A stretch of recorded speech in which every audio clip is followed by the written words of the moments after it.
안녕하세요. 백목사의 시사브리핑.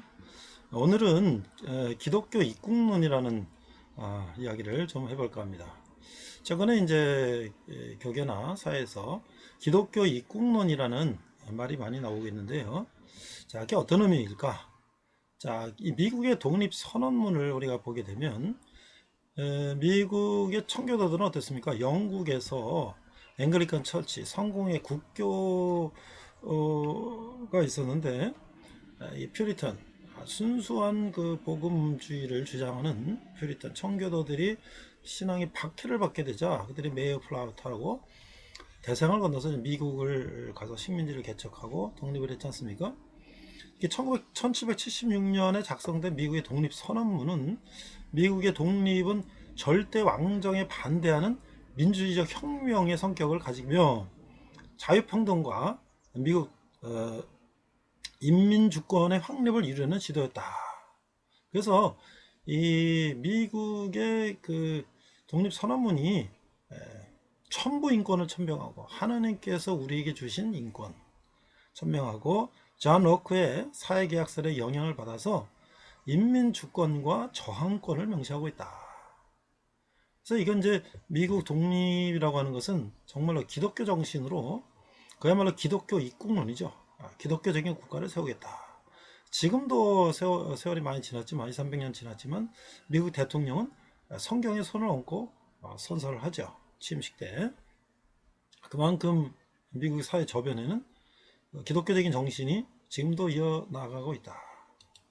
자, 그럼 우리 한국은 어땠을까요? 한국은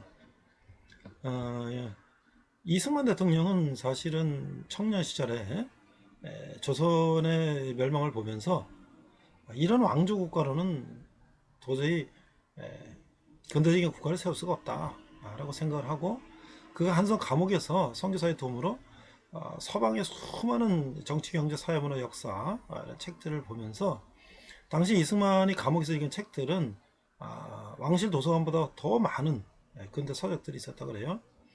그걸 읽으면서 그가 이제 감옥에서 생각한 것은 독립정신이에요. 그 책에서 이제 그런 것들을 다 주장을 했는데 그가 이제 기독교 입국론이라는 것을 그쳐서 독립정신에서 주장했죠. 그는 조선 성략의 문제점을 지적하고 서구 열강이 기독교의 기초에 발전된 문명을 이룩한 것을 서술하면서 한반도에도 기독교를 이념으로 한 새로운 국가를 건설할 것을 주장했다. 그러니까 전 세계를 살펴보니까 기독교 국가가 가장 잘 살고 민주화가 돼 있더라. 그건 뭐 유럽이라든지 이런 서구 나라들을 보면 알 수 있는 거 아니겠습니까? 미국이라든지. 그 사실은 이승만은 미국에 유학하던 시절에도 러시아에도 가봤어요. 혁명이 일어났지만 그 민족은 아직도 못 살고 어렵고 그런 공산주의 허구를 벌써 그때 이승만은 해방되기 전부터 체험을 했던 것이죠. 그래서 기독교 입국론만이 살 길이다라는 것을 서구 열강의 기독교 국가를 보면서 그는 생각을 했던 것이죠. 그래서 이제 우리나라가 1948년 5월 10일 선거를 통해서 이제 남한만 이제 선거가 됐지 않습니까? 유엔에서 남북한 이제 전체 선거를 하기로 했는데 북한은 이제 소련하고 김일성이 들어와가지고 반대를 했죠. 물론 제주도라든지 이런 데서 공산주의자들이 반대 운동을 벌이다가 이제 4.3 사건이라는 이제 정부군과 반정부 남노당 이런 좌익들하고 이제 그런 살상이 이루어지기도 했죠. 자, 어쨌든 200석의 국회의석에 제주도 2석을 뺀 198석을 제헌의회가 시작됐는데 제헌국회라는 것은 이제 헌법을 처음 시작한 첫 번째 국회가 대한민국 일원으로 시작된 거죠. 그때 이제 최연장자인 이제 이승만 대통령이 이승만 박사가 이제 임시의장이 됐고 첫 이제 회의록의 첫 시계 첫 순서에 종로 출신 국회의원은 이윤영 목사님에게 기도를 부탁했다는 거죠. 그래서 이제 많은 거기 제안 의원들은 뭐 기독교인도 있지만 또는 뭐 불신자도 있고 다른 종교를 갖고 있는 사람도 있고 무교도 있지만 뭐 이건 또 유교도 많이 있겠죠. 우리나라 전통적으로 조선시대 유교가 있으니까. 그렇지만 이제 그 이승영 목사님이 대표로 기도할 때 모든 사람이 같이 한 사람도 반대 없이 참여했다는 거예요. 그래서 우리나라 속기록 의회 그리고 관보에도 첫 번째 기록이 이 기도문이 기록이 되어 있다는 거예요.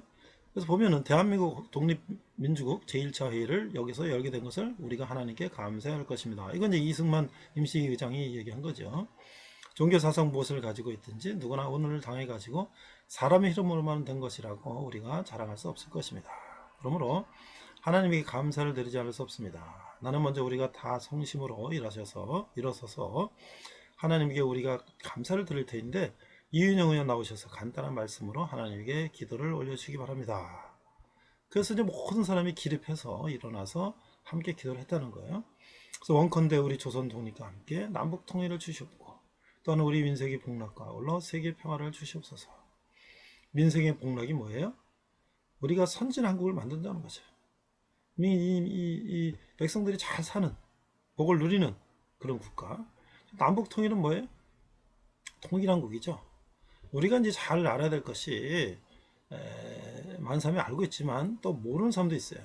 대한민국 헌법은 남북 통일 한반도 전체를 우리가 선거하고 한반도 전체를 우리 국가로 하기 때문에 우리 영토는 한반도와 부속 도서예요. 그러니까 북한도 우리 나라라는 거예요.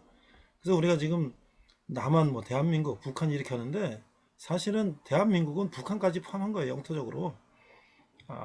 다만 임시로 북한이 공산 집단이 강제로 저걸 임시로 차지하고 있는 거죠.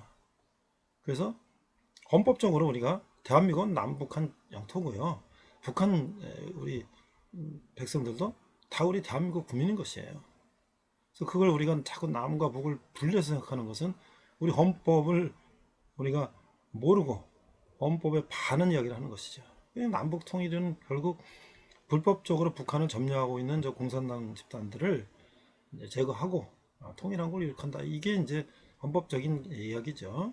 자, 또 세계 평화는 선교 한국의 비전을 담고 있다. 그러니까 이게 지금 뭐냐면 선진 한국과 통일 한국과 선교 한국이 우리나라 재헌의회 첫 기도에서 있었던 얘기고 또 이승만 대통령이 초대 대통령에 대해서 나라의 기초를 닦을 때 이 세 가지를 그 외에도 많은 것들이 있습니다만은 그가 독립정신에서 기초한 이야기들 또 그것은 그 혼자 생각한 것이 아니라 미국 독립정신 미국 독립선언서에서 우리가 배운 것이죠. 그러면 미국 독립선언서는 어디서 나왔냐?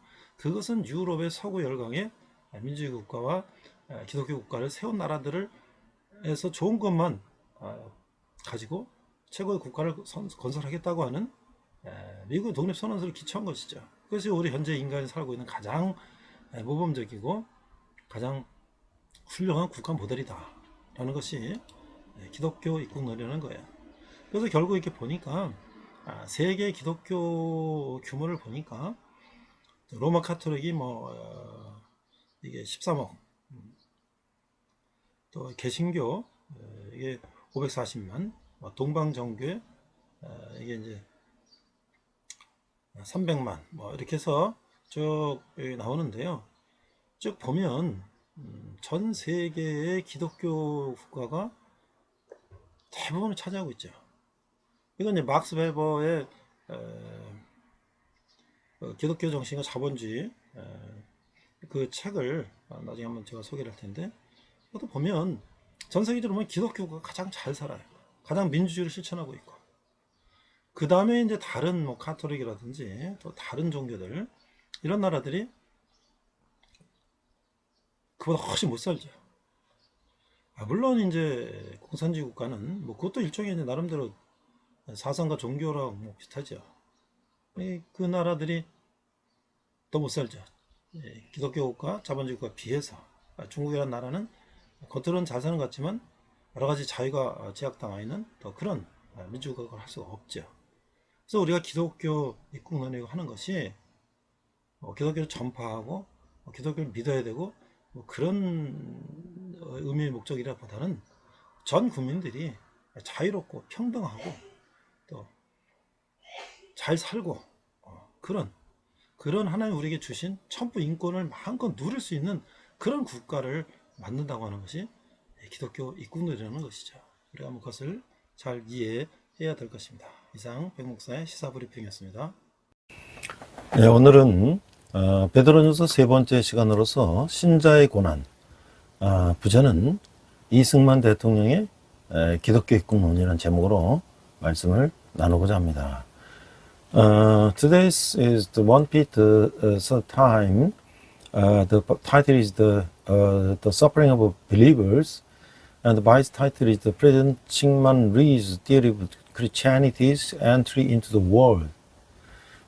베드로전서 4장 7절 8절 말씀을 우리가 본문을 읽겠습니다. 만물이 마지막에 가까웠으니 그러므로 너희는 정신을 차리고 근신하여 기도하라. 무엇보다도 뜨겁게 서로 사랑할지니 사랑은 허다한 죄를 덮느니라. 1 Peter chapter 4 verse 7 to 8.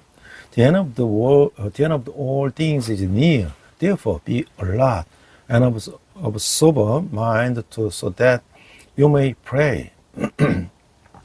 Verse 8. Above all, love each other deeply, because love covers over a multitude of sins. 자, 고난을 견디는 것이 4장의 주요 핵심 내용인데요. 4장은 오래 참으라는 베드로의 격려의 심장부를 구성하고 있어요.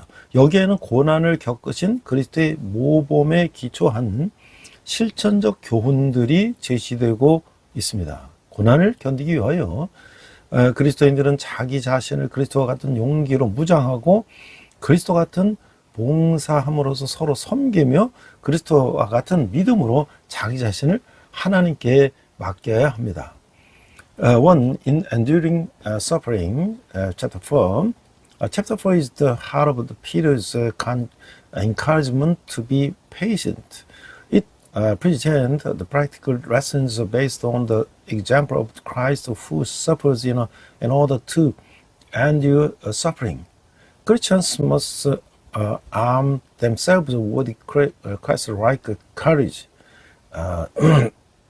serve one another with Christian Christ-like service, and commit themselves to God with Christ-like faith. 그래서 첫 번째 이제 마지막이 가까이 왔으니 4장 7절에 11절인데요. 4장 7절 우리가 본문에서 읽었죠. 만물이 마지막에 가까이 왔으니 그러므로 너희는 정신을 차리고 근신하여 기도하라. 자, 만물이 마지막에 가까이 왔다. 자, 베드로는 이제 죽은 그리스도인들에 대해서 언급하고 한 후에 교회를 위해서 그리스도가 곧 다시 오시리라는 사실을 언급하고 있어요. 남은 때가 얼마나 되지 않는다는 사실은 예수 그리스도를 위해 살고 또한 그를 섬기는 데 좋은 자극제가 된다고 하는 거예요. 그 결과 그리스도인들은 정신을 차리고 근신하며 그러므로 기도할 수 있어야 하는 것이죠.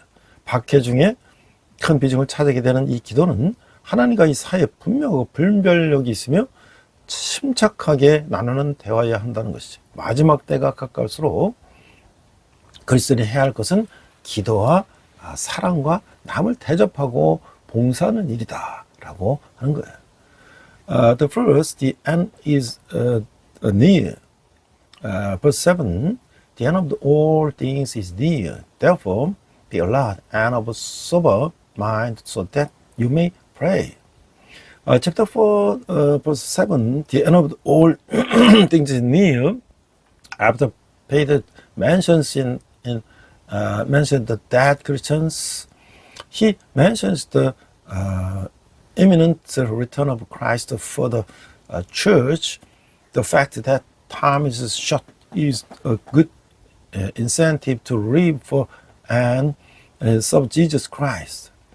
As a result, the Christian must be sober and vigilant, and therefore able to pray.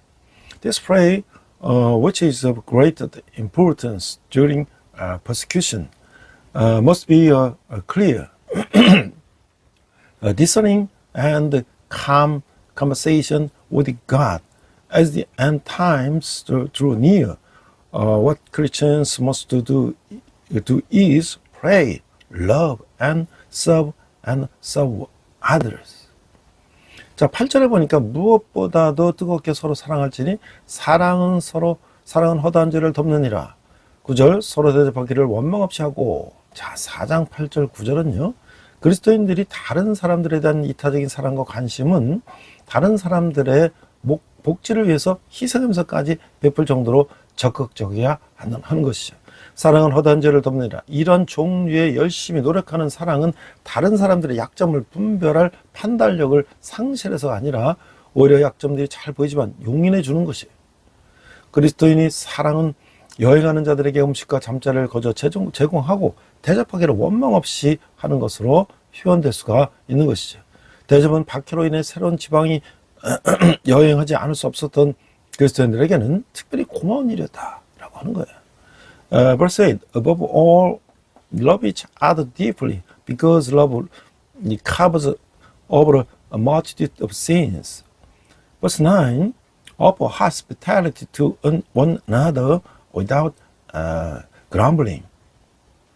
Chapter 4, verse 8 to 9, a Christian's selfless love and concern for others should be active enough to make sacrifices for the welfare of others.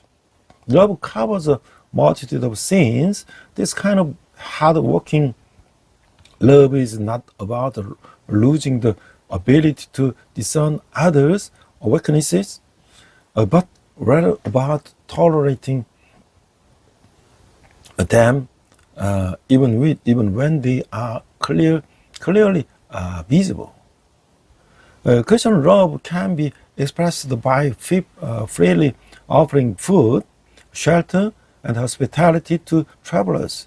Hospitality was especially appreciated by Christians who had been forced to travel to new places because of persecution. 자, 10절에 보면 각각 은사를 받은 대로 하나님의 여러 가지 은혜를 맡은 선한 청지기같이 서로 봉사하라. 4장 10절에서 신자들은 자신들의 영적 은사들을 부지런히 활용해야 하는 것이죠.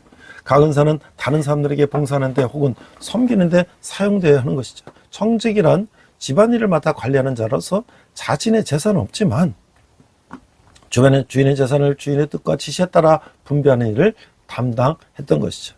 자, 은사, 카리스마는 하나님의 은혜로부터 나오는데 하나님의 은혜는 신자들이 자신의 영적 은사들을 서로를 위한 봉사에 사용함으로써 하나님의 교회에 드러나게 되는 것이죠. Verse 10, each of you should use whatever gift you have received to serve others as a faithful steward of God's grace in its various forms. Chapter 4, verse 10, believers should diligently use their spiritual gifts. Each gift should be used to serve or minister to others. A steward is someone who manages the household affairs and has no property of his own, but in his charge of distributing the master's property according to the master's will and instruction. Gift, charisma, come from the grace of God. God's grace is revealed in God's church when believers use their spiritual gift to serve one another. 자, 11절에 보면 만일 누가 말하면 너희 하나님 말씀을 하는 것 같이 하고 누가 봉사하려면 하나님이 공급하시는 힘으로 하는 것 같이 하라. 이는 범사에 예수 그리스도로 말미암아 하나님의 영광을 받으시게 하려 함이라. 그에게 영광과 권능이 세세히 무궁하도록 있으리라. 아멘. 자, 4장 11절은 베드로는 그리스도인 봉사자들을 두 가지 일반 범주로 나누고 있어요.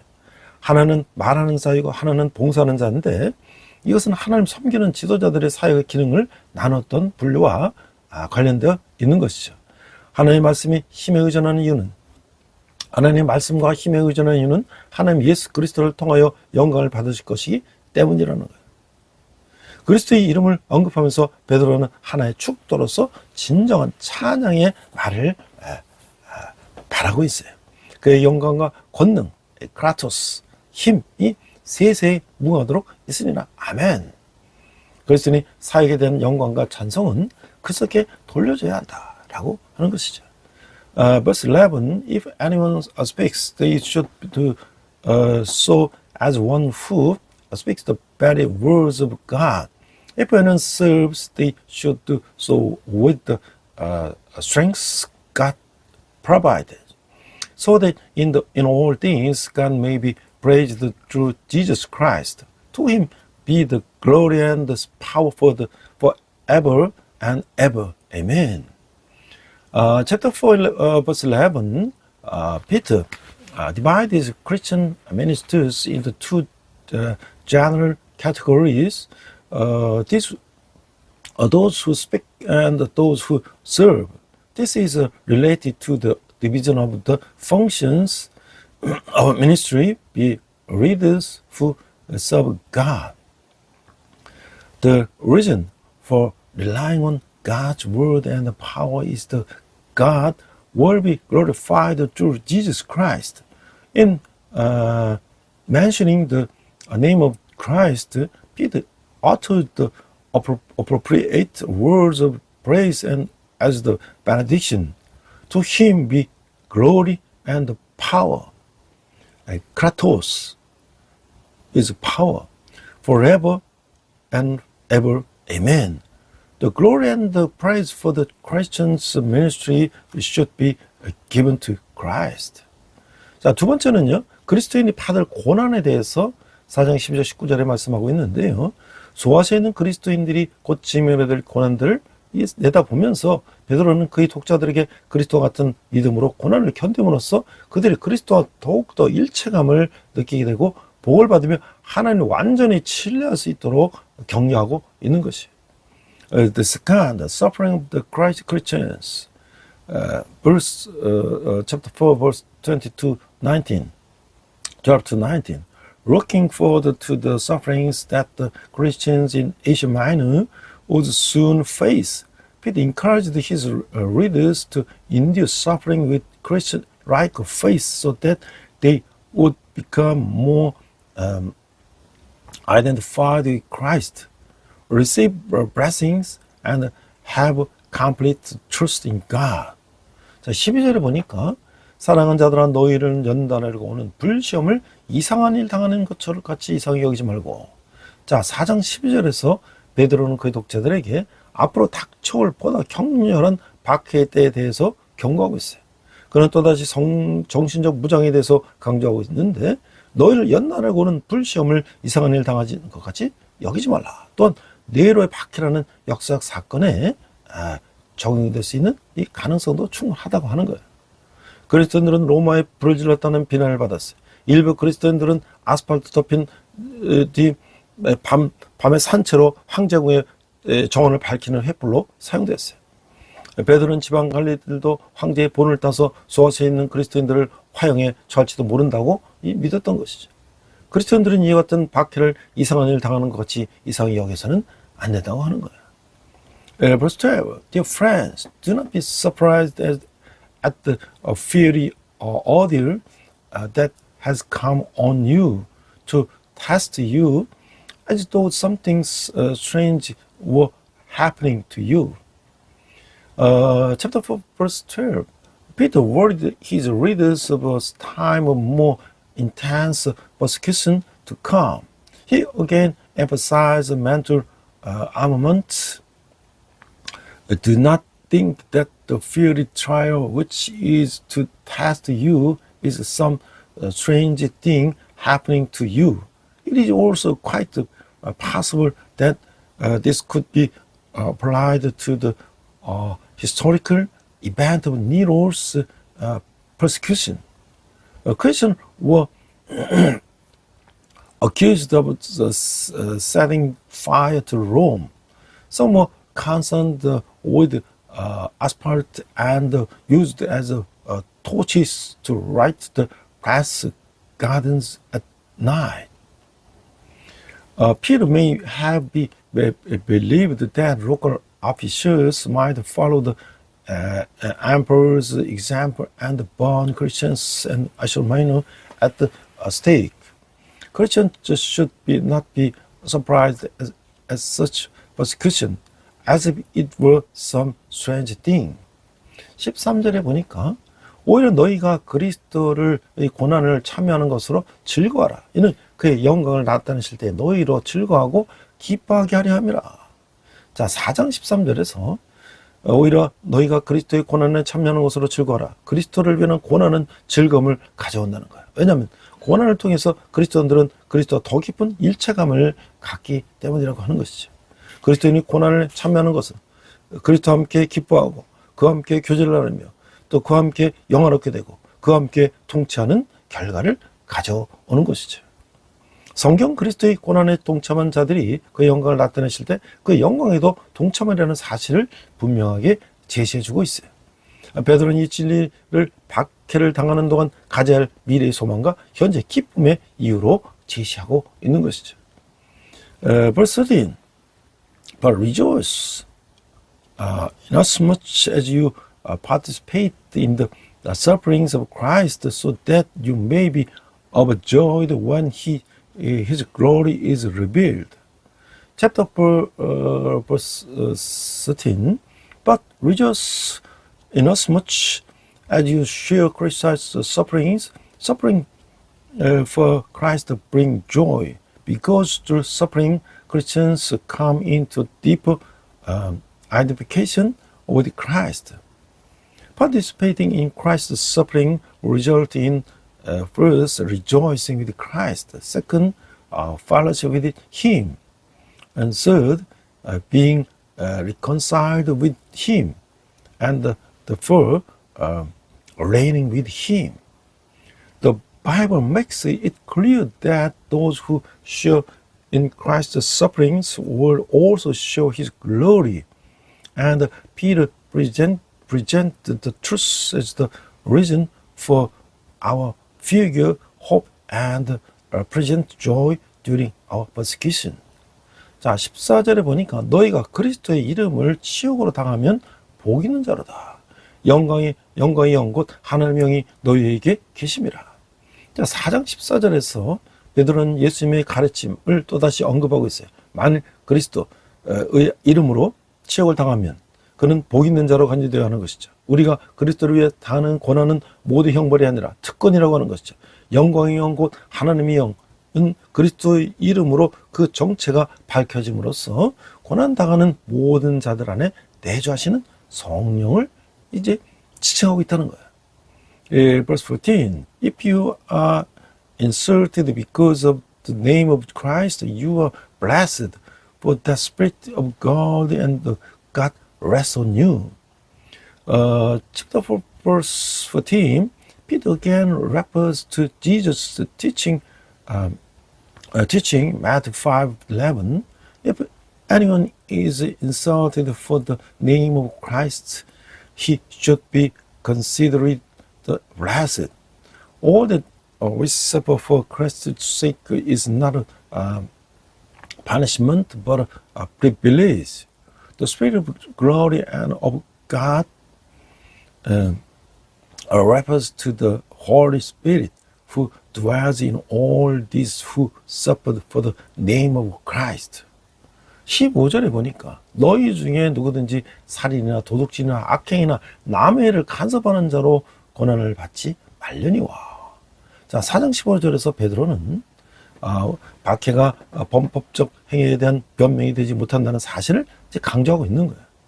그리스도인들은 보복을 해서는 안 되는 것이고 육체적 폭력을 살인행위로 반응해서도 안 되는 것이죠. 재산의 몰수가 도둑질로 보상돼서는 안 된다고 하는 것이죠. 어떤 시련이 닥쳐올지라도 그리스도인들은 그들을 범죄자로 처벌하는 자들에게 구실을 내줘서는 안 된다고 하는 거예요. 그들은 살인이나 도둑질이나 악행이나 남의 일을 간섭하는 자로 고난을 받아서는 안 된다고 하는 거예요. 남의 일을 방해하는 것조차도 그리스도인들에게는 허용되지 않는다고 하는 것이죠. Verse 15. If you suffer, it should not be as a mother of the thief or any other kind of criminal, or even as a meddler. Chapter 4:15, Peter emphasizes that the persecution is not an excuse for wrongdoing. Christians should not retaliate. They should not respond to the physical violence with murder, and should not uncompensate for the debt by confiscating a property. No matter what trials come, Christians should not give excuses to those who want to punish them as criminals. They should not suffer murders, thieves, invaders, or meddlers in other people's business. Even interfering in other people's business is not permitted for Christians. 16절에 보면 만일 그리스도인으로서 고난을 받으면 부끄러워하지 말고 도리어 그 이름으로 하나님께 영광을 돌리라. 자, 4장 16절은요. 만일 죄인으로서가 아니라 그리스도인으로서 고난을 받으면 부끄러워하지 말아야 하는 것이죠. 오히려 그 이름은 하나님의 찬양할 원천이 되어야 하는 것이죠.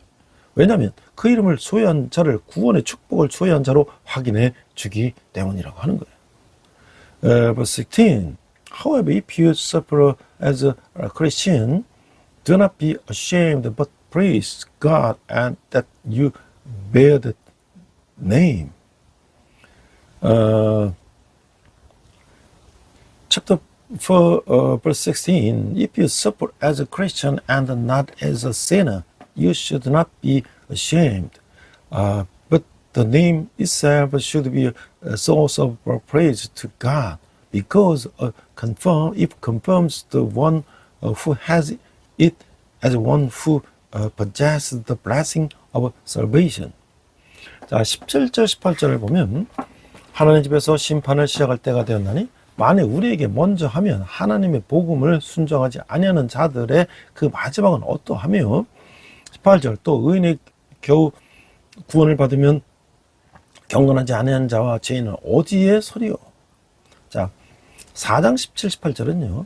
베드로는 박해와 고난을 하나님의 뜻에 대처하기만 하면 신자의 믿음을 연단시키고 증명해 주는 시련들로 언급했어요. 이제 그는 박해를 하나님의 집 혹은 가족에 속한 자들의 삶을 성결하게 하는 훈련이라는 심판으로 또 허용하신다는 사실을 이제 덮어지고 있어요. Verse 17.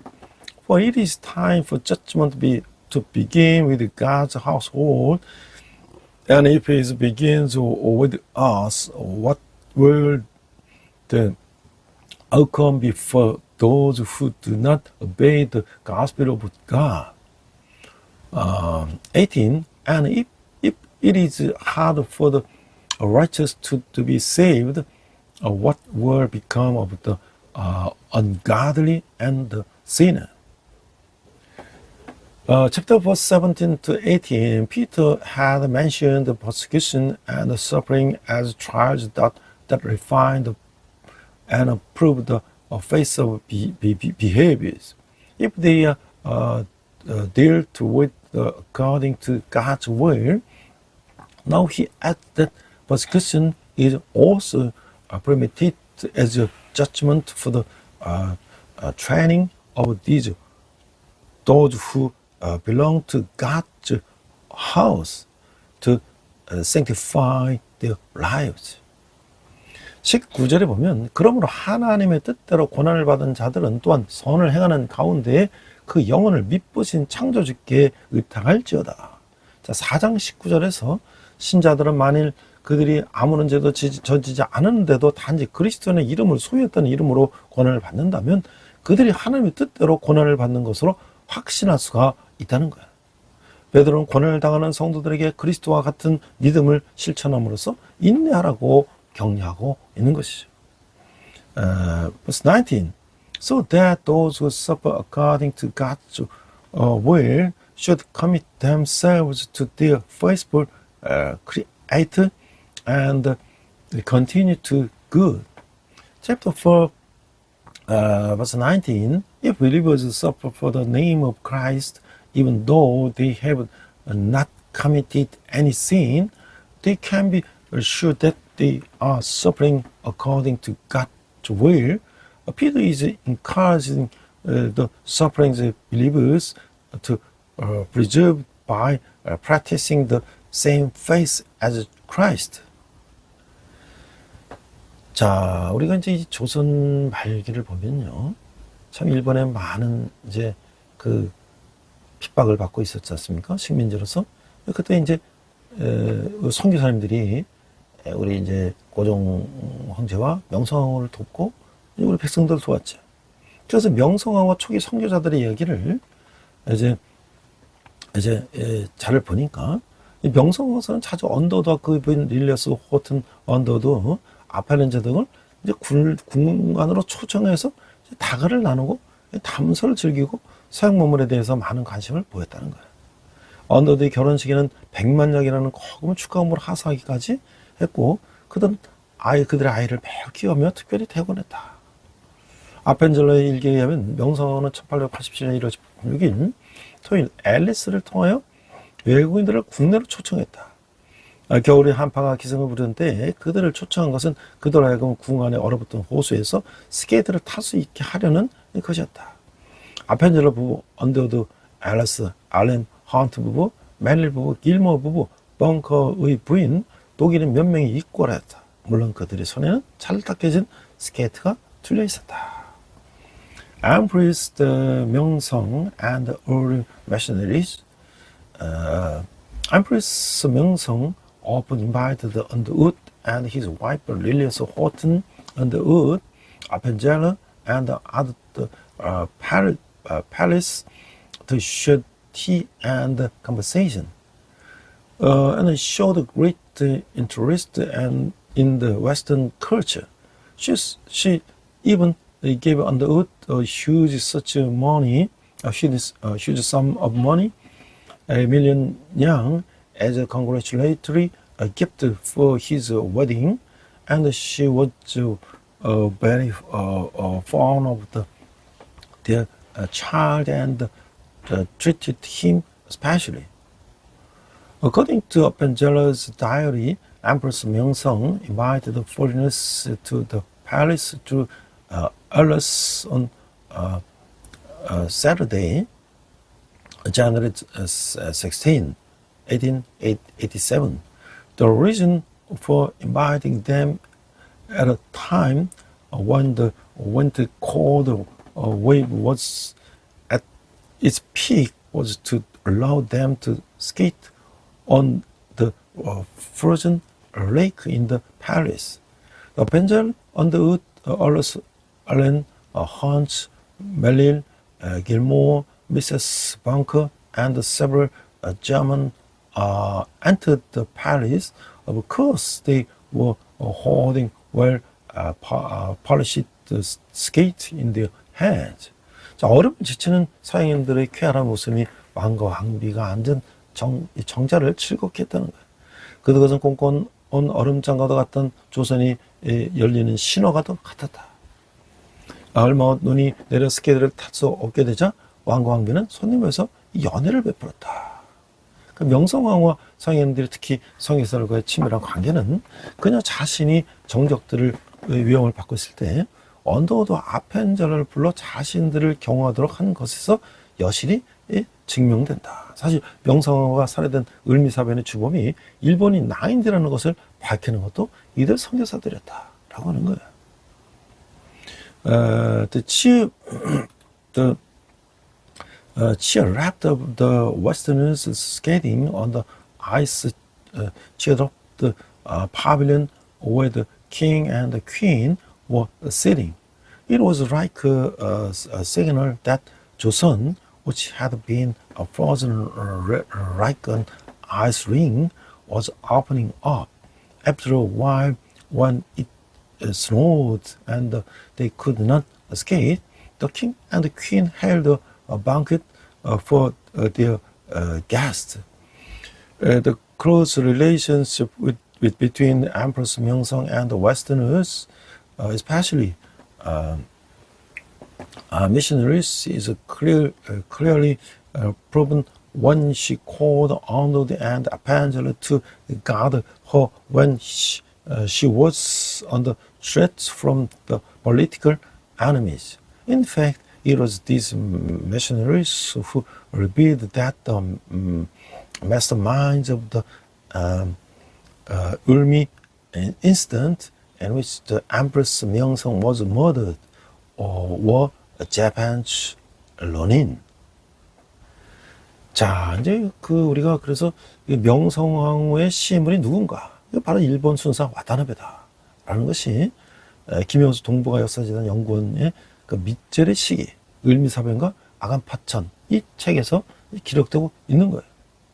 명성황후가 책을 만든 모습은 역사의 기록이나 역사 소설에서 크게 달랐는데 시의 한 사람도 명확하지 않고 사망 장소도 왔다 갔다 하고 1896년 2월 고종이 주 러시아 대사관으로 여장을 한 채 다급하게 피신했을 만큼 1895년 10월 5일, 10월 8일에 벌어진 명성황후 시해 사건은 독립국에 있어서 있을 수 없었던 일이며 또한 일본이 한국 식민지 정책 및 명성황후 암살 책임 등의 본질을 은폐하고 흥선 대원군에게 보복 모든 책임을 뒤집어 씌우는 어떤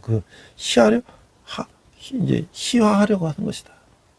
국사책의 명성황후의 살해자를 일본인 낭인으로 나오는데 이는 민간인들이 저지른 일로 일본 정부와는 관련 없다는 뜻이에요. 그러나 김영수 등 동북 역사재단 연구위원은 밑절의 시기, 을미사변과 아간파천 이 책에서 명성황후를 살해한 자가 바로 일본 영사관 순사 와다나베라고 적시하고 있는 거예요.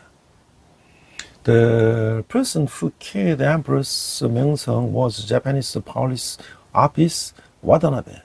Kim Yong-soo, research fellow and the Northwest Asian History Foundation published the period Missouri, Ulmi instance and fight of the king to Agwan. The way Empress Myeongsong met her end was different in historical record and historical novels. The assassination is not clear, and the place of death is also changed. The assassination of Empress Myeongsong on October 8, 1895, which was so serious that Emperor Gojong had to flee to the Russian embassy in disguise in February 1896, was something that could not have happened in an independent country. And it was also because Japan tried to cover up the essence of its colonial policy on Korea, and the assassination of Empress Myeongsong, and tried to make a joke of it by placing all the responsibility of the 흥선 대원군. 그래서 이게 이제 김 연구위는 당시 주한 러시아 공사였던 베브르와 러시아인으로 당시 사건을 목격한 스위스계 러시안 세르비안 사마친이 15분 단위로 상황을 파악한 자료 그 밖에 러시아가 가진 한국 자료를 꼼꼼히 정리해서 이런 결론을 이뤘다고 밝혔어요. 김 연구위는 그동안 국내 학계는 을미사변과 관련한 일본의 자료에만 의존했을 뿐 가장 핵심 자료인 러시아 외교문서를 총체적으로 이용하지 못했기 때문에 사건 자체에 대한 완벽한 보완을 할 수가 없었다는 거예요. 당시 주한 러시아 공사 빼빼로는 이 1895년 10월 9일 러시아 외무대신 로바노프에게 보낸 을미사변에 관한 창문의 보고서에 주목해야 된다라고 하는 것이죠. Research Kim stated that reached this conclusion after carefully organizing the data provided by Weber, who was the Russian ambassador to Korea at the time. The Sabatin, a Russian of Swiss descent who witnessed the incident, which provided a 5-minute summary of the situation, as well as the other data held by Russia on Korea. Research Kim said up until now, academic circles at home and abroad have only relied on Japanese materials regarding the Ulmi incident and have not been able to fully utilize the most essential source, Russian diplomatic document, which is why they have not been able to completely repress the incident itself. He added, we should pay attention to the lengthy reports on the Urmi incident that the then Russian minister to Korea, Weber, sent the Russian foreign minister Lobanov on October 9, 1895. 자, 이게 이제 그런 얘기들이 이제 참 가슴 아픈 얘기들이 있었다는 거죠. 그래서 우리는 이런 가슴 아픈 역사를 갖고 있었던 거예요. 자, 이제 우리가 세 번째로 새로운 책임을 부여받은 그 5장 1절에서 11절을 보면 마지막 장에서 베드로는 어려운 때의 상황을 비추어 교회 내에서 새로운 책임들을 강조했어요. 그런 장로들은 양을 치고 젊은이들은 장로들에게 복종하며 모든 사람들이 믿음의 확고히 설 것을 권면했던 것이죠. The third new responsibilities, chapter 5, verse 1 to 11. In the final chapter, Peter emphasized the new responsibilities within the church in light of the difficult times.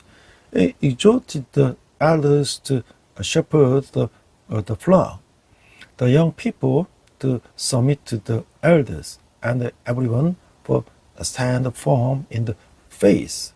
자, 장로들은 양을 취한다. 5장 1절에서 4절인데요. 1절, 너희 중에 장로들에게 권하노니 너는 함께 장로된 자로서 그리스도인의 고난의 증인이요 나타날 영광에 참여할 자니라. 자, 베드로는 장로들이라는 호칭을 사용하면서 그 자신도 함께 장로된 자로 신분을 밝히고 있어요.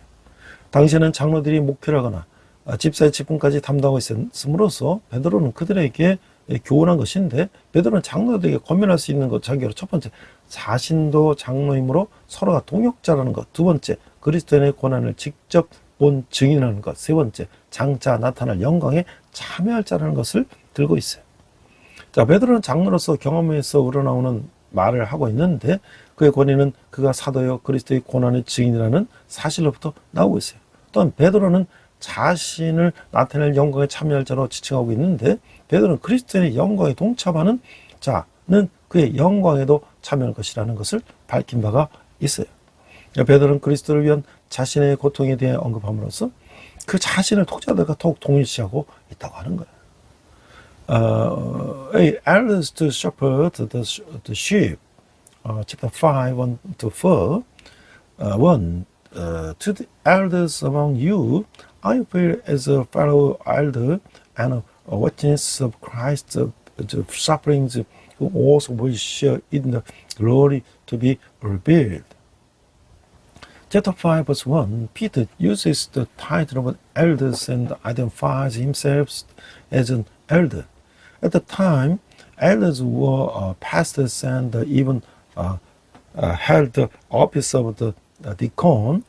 So Peter was teaching them as qualifications for admonishing the elders. Peter mentions the following. First, he himself was an elder and therefore a fellow worker. 2, he was a direct witness of the sufferings of Christ. And third, he is the sharer in the glory that is to be revealed. Peter speaks from the experiences as an elder. His authority comes from his being an apostle and the witness of the suffering of Christ. Peter also refers to himself as a sharer in the glory that will be revealed. Peter has made it clear that those who share in Christ's glory will also share in his glory. Peter identifies himself more with his readers by mentioning his suffering for Christ. 자, 2절에 보니까 너희 중에 있는 하나님의 양머리를 치되 억지로 하지 말고 하나님의 뜻을 따라 자원함으로써 하며 더러운 이득을 위하여 하지 말고 기꺼이 하며. 자, 이게 5장 2절에서 양머리를 치라는 명령은 예수님이 베드로에게 주셨던 이 명령이죠. 감독은 장로와 서로 바꿔 사용할 수 있는 단어로도 보이는데 영적, 육체적 보호권을 내포하고 있는 거예요. 베드로는 공고들을 대조시킴으로써 장로의 사역의 동기와 방법을 모두 제시해주고 있는 거예요. 장로의 동기는 자원으로서 나와야 하고 외부의 강요로부터 나서는 안 된다고 하는 거예요. 억지로 하지 말고 자원으로서 해야 된다는 거예요. 사회적 혹은 경제적 압박이 하나님의 뜻을 행하고 하나님을 자유롭고 여성적으로 섬기고자 하는 순수한 동기를 대체해서는 안 된다고 하는 거예요. 더러운 이득을 위하여 하지 말고 기꺼이 해야 하고 그들의 땐 동기로 섬기는 목자들은 양무리를 치되 그들이 자신들을 위해 돌보며 결국은 그들을 삼켜버리려고 하는 거예요. Verse 2 Be the shepherd of God's flock that is under your care, watching over them, not because you must, but because you are willing. As God wants you to be, not pursuing dishonest gain, but eager to serve. Chapter 5, verse 2, the command to shepherd the flock is also the command Jesus gave to Peter. The word overseer seems to be inchargeable with the elder and implies spiritual and physical custody. By concentrating the exhortations of Peter, presents both the motive and the method of the elder's ministry. An elder's motive should come from a willingness, not from external pressure, not by force, but willingly. Social or economic pressure should not repress the pure motive of the wanting to do God's will and serve Him freely and zealously, not for the petty gain, but willingly. Shepherds who serve with wrong motives tend to tend the flock for themselves, but eventually devour them. 3절에 보니까 맡은 자들에게 주장하는 자세로 하지 말고 양물의 본이 되라. 자, 주장하는 자로의 번역된 달에서는 악한 자들을 강한 자가 지배한다는 이 장악의 개념이 내포되어 있어요. 그래서 에스겔은 거짓된 목자들이 언급했는데 다만 포악으로 그것을 다스렸다. 목자가 없으므로 그것들이 흩어지셔서 모든 들짐승이 밥이 되었다.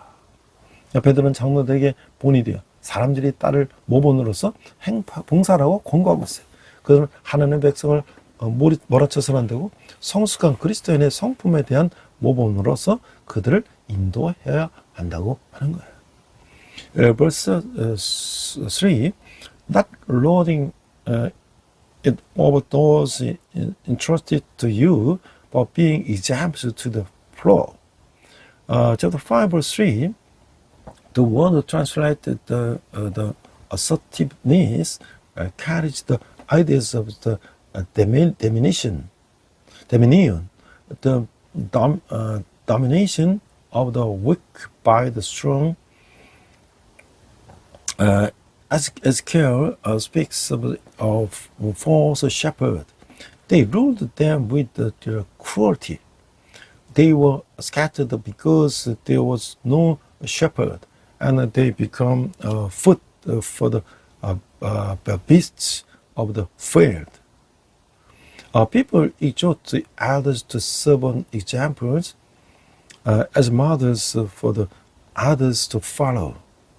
They are not to strive of God's people, but to read them as examples of the mature Christian character.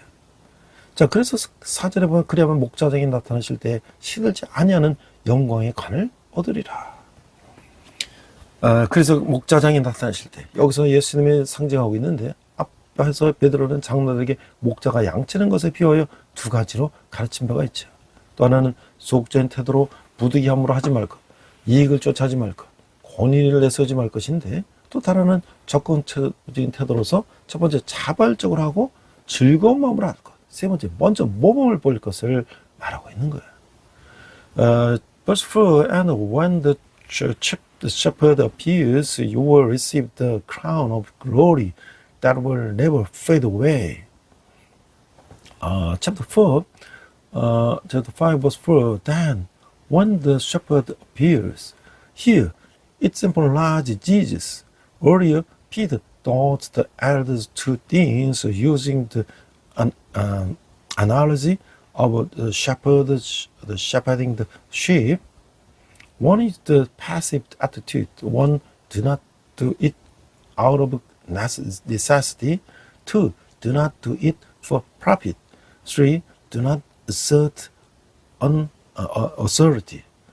The others is a positive attitude. One, do it willingly. Second, do it with a joyful heart. The third, set an example first. 자, 그래서 모든 사람이 확고히 서 있어야 한다. 5장 8절에 11절인데요.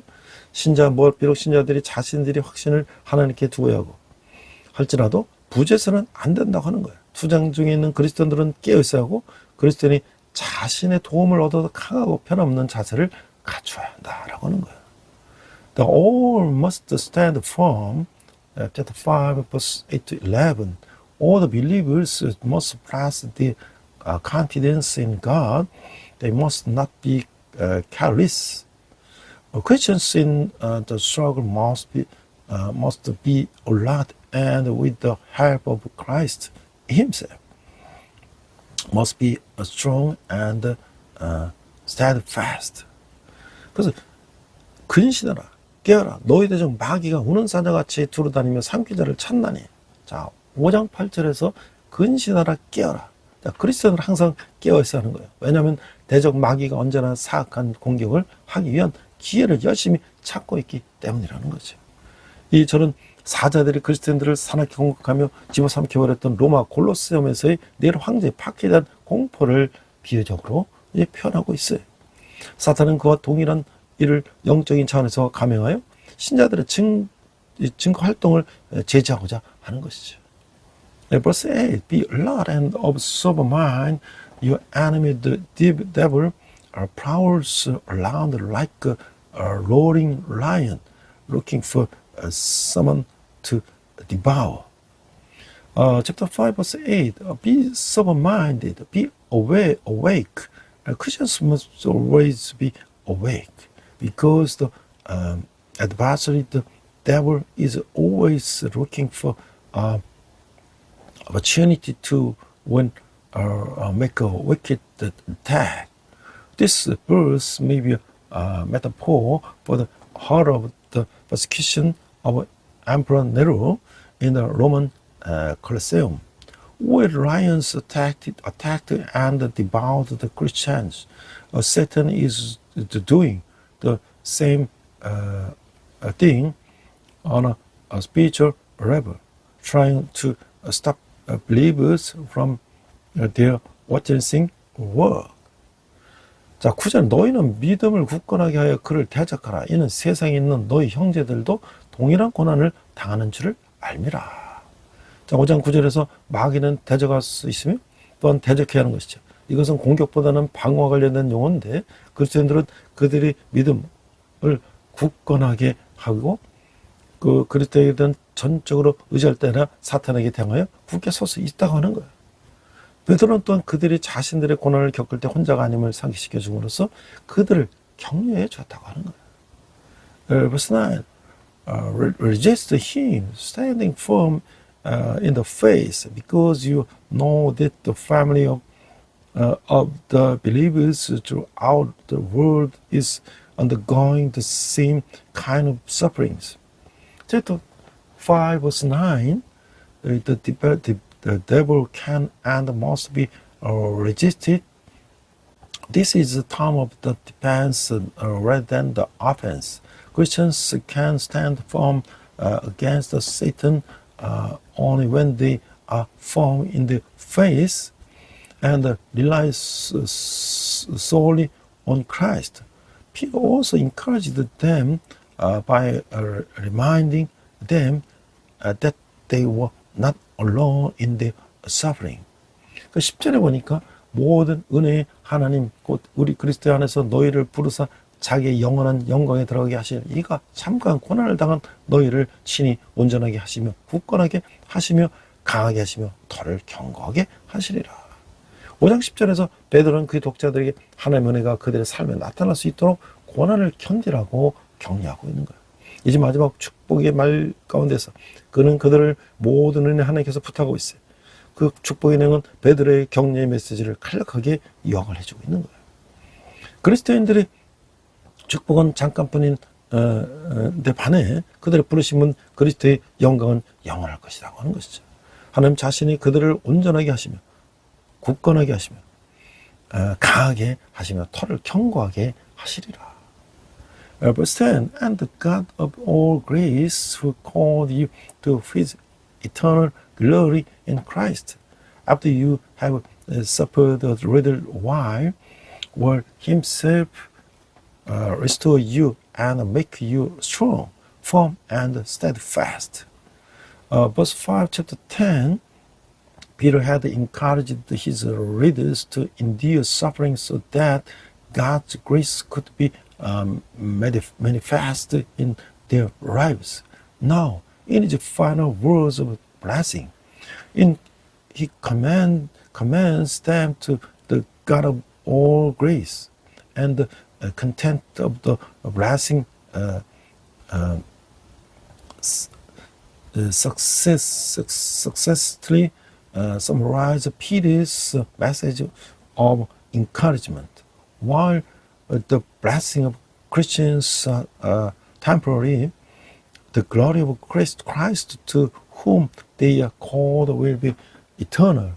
God himself will perfect, establish, strengthen, and steadfastly establish them. 11절 보니까 권능이 세세 무궁하도록 그에게 있을지어다. 아멘. 5장 11절에서 권능이 세세 무궁토록 그에게 있을지어다. 아멘 하는 것은 4장 11절의 축복과 비슷한 이 축복에서 베드로는 모든 권력을 언제나 소유하고 계시는 그리스도를 찬양하고 있는 거예요. 그리스도는 그의 백성이 박해를 당할 때 그들을 굳건히 해줄 권능을 지키고 계시다라고 지니고 계시다라고 하는 것이죠. 11. To him be the power forever, ever, amen. Chapter 5, verse 11. To him be the power forever, ever, amen. In this blessing, similar to the one in 4:11, Peter is praising Christ as the one who possesses all power at the times. Christ has the power to strengthen his people when they are persecuted. 자, 지금 이제 마지막으로 이제 이 고난을 극복한 후에 우리나라가 어떻게 되는가? 이승만 대통령의 기독교 입국론인데요. 자, 우리 기독교 민주주의 국가를 세우는 일을 이승만 대통령이 했어요. 1945년 10월 뉴욕공항에서 이승만의 기웃길에 프란체스카에서 미국인 친구들 그리고 그의 구미 위원부 임원들이 배영로 왔는데 역사적인 기웃교로면서 이승만이 이렇게 얘기했어요.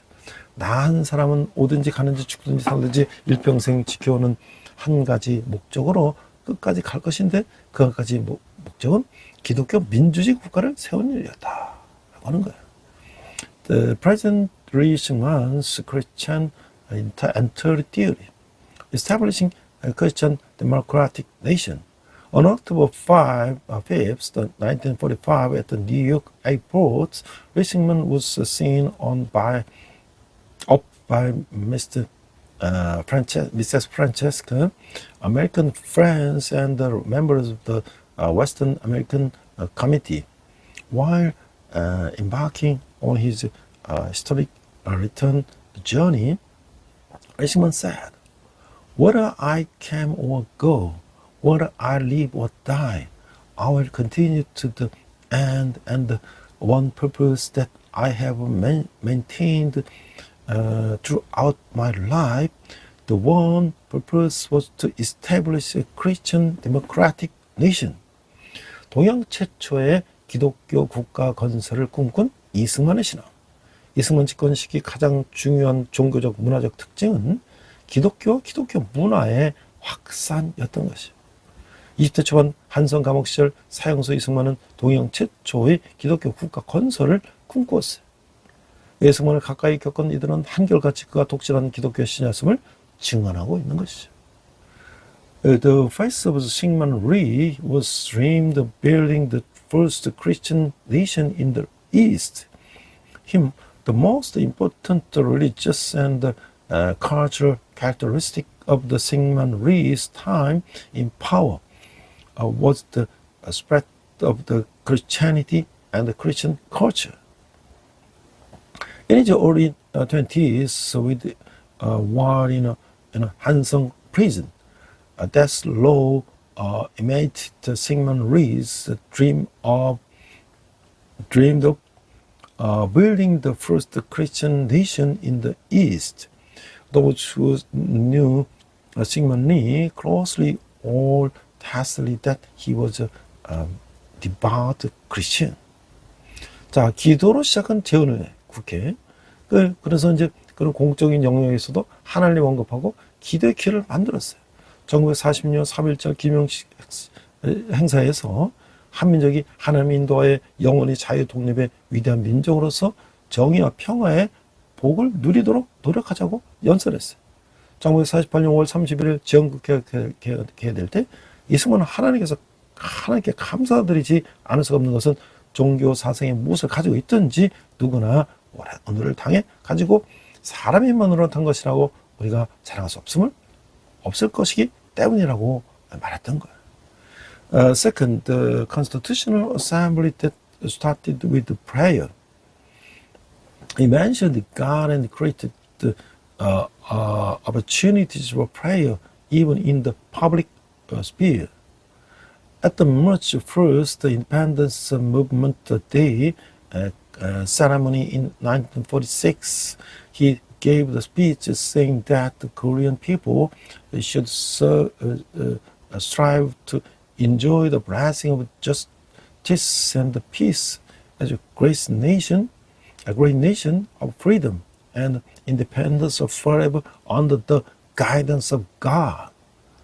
When the Constitutional Assembly opened on May 31st, 1948, Syngman Rhee said, "We cannot help but to give thanks to God because no one, regardless of the religious ideology, can boast that we have achieved what we have today through human power alone." 또 국회의원이자 목사인 이윤영은 거룩하신 하나님 뜻에 의지하여 저희들은 성스럽게 태양을 입어서 가지고 민족의 대표가 되었음을 고백했던 것이죠. 제 국회의원들이 모두 일어서서 기도를 올리는 가운데 이 나라 국회가 시작된 거예요. 국회의장 자격의 맹세문에서 하나님과 애국선언 선열과 3천만 동포 옆에서 선서했으며 국회 개헌식 축사에서는 하나님과 3천만 동포 앞에서 국회 발전을 위해서 명했던 것이죠. 이승만은 기독교 국가들의 선례에 따라 성경에 손을 얹고 선서했어요. 이 같은 기독교식 국가 의전은 기독교 신앙의 확산에 적지 않은 영향을 끼쳤던 것이죠. Lee Young-yoon, a member of the National Assembly and the past, also confessed that we have been chosen sacredly by the will of the Holy God and become representatives of the nation. The National Assembly of this country began with the first members of the National Assembly standing up and praying. In the oath, as the Speaker of the National Assembly, he swore on oath before God, patriotic ancestor, and 30 million compatriots. And in the National Assembly opening ceremony, congregatory speech, he pledged developed nation belong before God and the 30 million compatriots. Following the examples of the Christian countries, Sigmund Rees took the oath by placing his hand on the Bible. This Christian-style state ceremony had a considerable influence on speech of the spread of the Christian faith. 그러면서 기독교인을 많이 등용했다는 거예요. 그런 기독교인이 전체 인구의 5%도 못 되는 그 한국 사회에서 그 임명은 135명의 장관급 고위직 가운데 47.7%가 기독교인이었다는 거예요. 교회가 서구의 발전된 문물을 받아들이는 창구 역할을 했던 것과 관련 기독교인들은 교육 수준이 높았고 독립운동에서도 앞장섰고 이승만 외 김구, 김규식, 여운형 등 해방정부의 지도자들이 모두 독실한 기독교인이었고 이는 교회가 인재를 길러내는 요람했음을 보여주는 사례였던 것이죠. 그런 정반대로 기독교인들의 잘못된 처신으로 그 제1공화국의 부정부패라든지 교회가 비난을 받기도 했는데 기독교인이 지도자 되는 것은 이처럼 양날의 검이라고 하는 것이죠. The third, appointment of the Christians. At the time, Korean society whole Christians made up less than 5% of the total population. 47.7% of the 135 high-ranking ministerial officers he appointed were Christians. In relation to the fact that the church served as a window for accepting advanced Western civilization, the Christians were highly educated and took the lead in the independence movement. In addition to Syngman Rhee, Kim Gu, and Kim Kyu-sik, and Yeon Hyung, all leaders of the liberation period of the war devout Christians. And these are examples of the showing that the church was a cradle for nurturing tolerated individuals.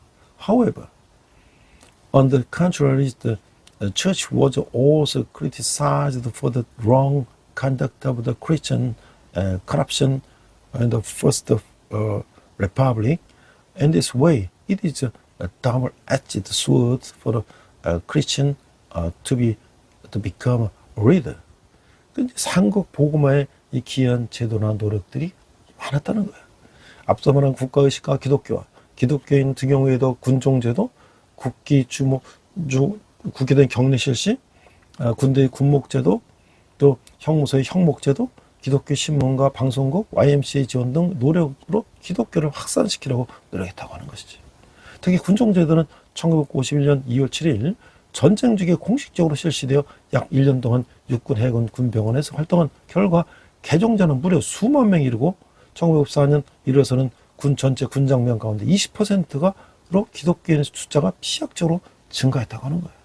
1950년대 중반 교회 역사가 김영사는 군종사업은 한국의 기독교 반세기에 있어서 가장 중요하고 위대한 획기적인 사실이라고 평가했던 것이죠. 대통령과 교회 정치인들과 각계 각층의 국민들이 합심하여 기독교의 확산에 주력한 결과 해방 당시에 10만 명 전에 불과했던 기독교인은 이승만이 물러난 1960년에 114만 명으로 증가했다는 거예요. 이건 아시아에서 유례가 없는 기독교의 폭발적인 성장이었다고 하는 것이죠. The first, Syngman and the efforts that contributed to the evangelization of Korea. In addition to the aforementioned Christianization of national consciousness and the employment of Christian after the war made to spread Christianity through the military chaplain system. The implementations of the national flag raising ceremony, the military chaplain system, the prison chaplain system, Christian newspaper, and the broadcasting stations, and the support for the YMCA. In particular, the military chaplaincy system was officially implemented on the February 7, 1951. During the war, and as a result of these activities in the Army, Navy, and military hospitals for about a year, the number of the converts reached tens of thousands. By 1984, the number of Christians had increased dramatically to 20% of all military personnel. In the mid-1950s, church historian Kim Yang-sun evaluated the military chaplaincy, and the most important and greatest epoch-making event in the half century of Korean Christianity. As a result of the president, churches, politicians, and citizens from all walks of life working together to spread Christianity, the number of the Christians, which was only about 100,000 at the time of liberation, increased to 1.14 billion in 1960. When Syngman Rhee stepped down, this was an explosive growth of the Christianity that was unprecedented in Asia. 그래서 기독교인의 그 반공이 또 있는데요. 이승원 연구가들은 그의 반공 노선은 기독교에서 비롯됐다라고 주장하고 있어요. 무신은 유물론인 공산주의자로부터 기독교인과 대한민국을 지키려는 목적에서 반공을 강하게 주장했다는 거예요. 실제로 공산주의 북한과 기독교를 이끌었던 기독교를 이끌은 대한민국의 그 발전에 천지 차이가 나는 것이죠. 이승만 이후로 반공 기독교는 한국교회의 강한 전통이 되었고, 간혹 이제 주체사들과 공산주의를 옹호하는 이제 혼미한 목사들과 기독교 언론들이 있기는 했죠. 오늘도 탈북자 구출사양, 북한 자유를 위한 투쟁의 상당수 교회들이 교회와 기독교인들이 앞장서고 있다고 하는 것이죠. 이것이 이승만 기독교 입군론의 이제 출처인 것이죠. Five, the Christianity and the anti-communism. Student of the Syngman Rhee claimed that his anti-communist line originated from Christianity. He strongly advocated anti-communism in order to protect Christians and South Korea from atheistic, materialistic communism. In reality, there is a world of difference in the development of the communist North Korea and the South Korea while entered the country throughout Christianity. Since Syngman Rhee, anti-communist Christianity has become a strong tradition in the Korean church. Of course, there is occasionally confused the past and Christian media outlet the advocate 주체 ideology and communism. Even today, many churches and Christians are taking the lead in the rescue of North Korea, defectors and the struggle for the freedom of North Korea. This source is the Syngman Rhee's theory of Christian entry into the country. The author